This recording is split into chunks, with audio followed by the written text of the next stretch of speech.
to call on you to plead with the parliamentarians of the world to show solidarity with the people of the DRC by taking action, by adopting a resolution calling for an end to the aggression, to the occupation, and to the massive human rights violations happening in the DRC. I hope you will show that solidarity here and today. Let me remind that more than 120 armed groups are operating in DRC. The government of DRC needs to take full ownership of its internal problems instead of keeping scapegoating Rwanda. The proposal of Democratic Republic of Congo, positive votes 88, negative votes 705, abstentions 700. So don't have the two-thirds need to be admitted.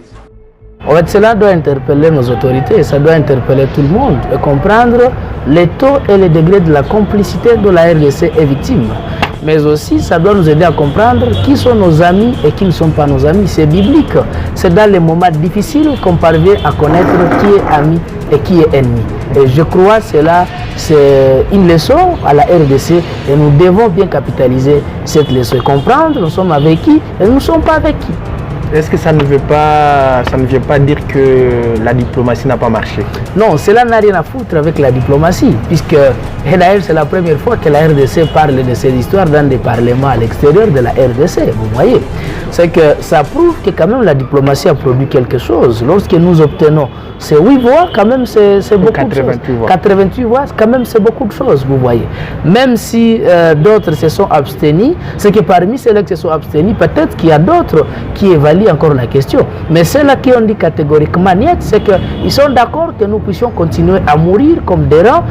Peut-être que nous autres, nous ne sommes pas des personnes, mais aussi nous sommes des humains. Et nous devons aussi avoir la sympathie et l'appui de tout le monde. C'est que nous devons comprendre ceux-là qui nous ont soutenus, que Dieu les bénisse, et ceux-là qui nous ont trahis, et ceux-là qui nous ont refusé de nous soutenir, nous les voyons toujours. On appelle les gens, restons toujours debout, on se concentre chez nous. Ceux-là qui n'ont pas été nos amis dans cette agression, ce n'est pas les jours de la paix qui vont venir, et nous aussi, nous allons les rejeter. Et quel devra être le comportement de la RDC affiché face à cela? Non, nous devons nous mobiliser tous et former notre armée. Même s'ils votaient, personne ne viendra mourir pour un Congolais. C'est que les Congolais devront comprendre que c'est une guerre populaire dont même l'étranger est contre cette guerre. C'est que, et pour cette guerre, y compris même ce Parlement européen, ils sont pour cette guerre. Ils veulent que nous puissions finir afin qu'ils puissent s'accaparer de ce que nous avait légué Lumumba, Kimbangu et Dieu même Père Créateur. On appelle les gens toujours à la mobilisation, soutenons notre FRDC et que nos députés cessent de réclamer les émoluments inutiles, qu'on donne ça à l'armée afin que l'armée puisse être forte et efficace pour barrer route à tous ceux-là qui pensent qu'un jour ils prendront une partie de la RDC. Et le deuxième aspect, c'est l'actualité concernant la déclaration de la Tanzanie, de la présidente de la Tanzanie, qui a bien sûr été claire, disant que la force de l'EAC ne vient pas combattre, mais elle vient pour des raisons de paix, donc elle ne va pas combattre. Qu'en pensez-vous? Ça ne nous étonne pas, on le savait dès au début. Et c'est ce que nous venons d'ailleurs de dire. Aucun étranger ne viendra combattre pour la RDC.